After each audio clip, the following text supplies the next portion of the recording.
सफल बने, समर्थ बने, पावन बने जीवन। मीठी मुरली सुन के पाए सुख सघन। आज का चिंतन, आज का चिंतन।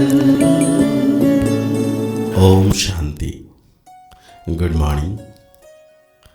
स्नेह का सागर सिद्धिदाता मीठे बाबा आज हम बच्चों को कह रहे हैं, अपना चार्ट रखो तो पता लगे कि हम आगे बढ़ रहे हैं या पीछे हट रहे हैं। देह अभिमान पीछे हटाता है और देही अभिमानी स्थिति आगे बढ़ाती है। साथ में बाबा आज हम बच्चों को पूछ रहे हैं, सत्य के आदि में आने वाली आत्मा और देरी से आने वाली आत्मा में मुख्य अंतर क्या होगा। बाबा कहते हैं, आदि में आने वाली आत्माएं सुख की चाहना रखेगी, क्योंकि सत्युग का आदि सनातन धर्म बहुत सुख देने वाला है। देरी से आने वाली आत्माएं सुख मांगना आएगा ही नहीं, वो शांति शांति मांगेंगे। बेहद के बाप से सुख और शांति का वर्षा हर आत्मा को प्राप्त होता है। बाबा कहते हैं, भगवानुवाच, जब भगवानुवाच कहा जाता है तो बच्चों को श्री कृष्ण बुद्धि में नहीं आना चाहिए। बुद्धि में शिव बाबा ही आता है। मूल बात है बाप का परिचय देना, क्योंकि बाप से ही वर्षा मिलता है। तुम ऐसे नहीं कहेंगे कि हम शिव बाबा के फॉलोअर्स हैं, नहीं, शिव बाबा के बच्चे हैं। हमेशा अपने को बच्चे समझो। और कोई को यह पता नहीं है कि वो बाप, टीचर, गुरु भी हैं। तुम बच्चों में भी बहुत हैं जो भूल जाते हैं। यह याद रहे तो भी वो सौभाग्य। बाबा को भूल जाते हैं, फिर लौकिक देह के संबंध याद आ जाते हैं। वास्तव में तुम्हारी बुद्धि से और सब निकल जाना चाहिए। एक बाप याद रहे। तुम कहते हो तमेव माताश्च पिता तमेव। अगर दूसरा कोई याद आता है तो ऐसे नहीं कहेंगे कि सदगति में जा रहे हैं। देह अभिमान में तो दुर्गति होती है, देही अभिमानी हो तो सदगति होती है। कभी नीचे कभी ऊपर चढ़ते उतरते रहते हैं, कभी आगे बढ़ते हैं, कभी पीछे हटते हैं। देह अभिमान में भी बहुत आते हैं। इसलिए बाबा हमेशा कहते हैं, चार्ट रखो तो पता पड़े कि हम आगे बढ़ रहे हैं या पीछे हट रहे हैं। तुम जानते हो बेहद का वर्षा एक ही बेहद के बाप से मिलता है। मुख्य है माता पिता और तुम बच्चे। यह हुआ ईश्वरीय कुटुंब। और कोई की भी बुद्धि में यह नहीं होगा कि हम शिव बाबा की संतान हैं। उनसे ही वर्षा लेना है, एक बाप को ही याद करना है। वो है निराकार शिव बाबा। परिचय ही ऐसे दो। वो तो बेहद का बाप है, उनको सर्वव्यापी कैसे कह सकेंगे। भला उनसे वर्षा कैसे पाएंगे, पावन कैसे बनेंगे, बन ही नहीं सकेंगे। बाप घड़ी घड़ी कहते हैं, मन मना भव, मुझे याद करो। ये कोई भी जानते नहीं है। श्री कृष्ण कभी वास्तव में सब नहीं जानते। वह मोर मुकुटधारी यहाँ कैसे आएंगे। यह है बहुत ऊंचा ज्ञान। ऊंचे ज्ञान में जरूर थोड़ी डिफिकल्टी भी होगी, सहज नाम भी है। बाप से वर्षा लेना है तो सहज है ना। बच्चे डिफिकल्ट क्यों समझते हो, बाप पूछ रहे हैं। क्योंकि बाप को याद नहीं कर सकते, इसीलिए बच्चों को लगता है बड़ा डिफिकल्ट है। बाबा ने बच्चों को दुर्गति और सदगति का राज समझाया है। इस समय सब दुर्गति में है। कहते हैं ईश्वर के पास सब हिसाब बना बनाया है।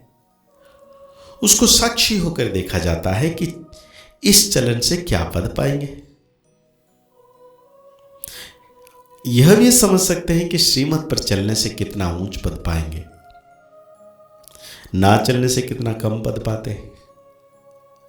यह सब समझने की बात है। तुम्हारे पास प्रदर्शनी में कोई भी धर्म वाला आता है, बोलो बेहद के बाप से बेहद के सुख शांति का वर्षा मिलता है। बेहद का बाप ही शांति दाता है, उनको ही कहते हैं शांति देवा। अब कोई जड़ चित्र थोड़ी ही शांति दे सकेगा। बाप कहते हैं तुम्हारा स्वधर्म है शांत, तुम शांति धाम में जाना चाहते हो, कहते हो शिव बाबा शांति दो, तो बाप क्यों नहीं देंगे? क्या बाप वर्षा नहीं देंगे बच्चों को? कहते हैं शिव बाबा सुख दो, वो तो हेवन स्थापन करने वाला है, तो सुख क्यों नहीं देंगे? उनको याद ही नहीं करेंगे, उनसे मांगेंगे ही नहीं, तो वो देंगे भी क्या? शांति का सागर तो बाबा ही है ना। तुम सुख चाहते हो, बाप कहते हैं शांति के बाद फिर सुख में आना है। पहले पहले जो आएंगे वो सुख पाएंगे, देरी से आने वालों को सुख मांगना आएगा ही नहीं, वो मुक्ति में ही जाने को मांगेंगे। पहले सब मुक्त में जाएंगे, वहां तो दुख होगा ही नहीं। तुम जानते हो मुक्ति में जाकर फिर जीवन मुक्ति में आएंगे। बाबा कहते हैं दुनिया वाले तो आपस में लड़ते झगड़ते रहते हैं, विनाश के लिए क्या क्या बनाते रहते हैं।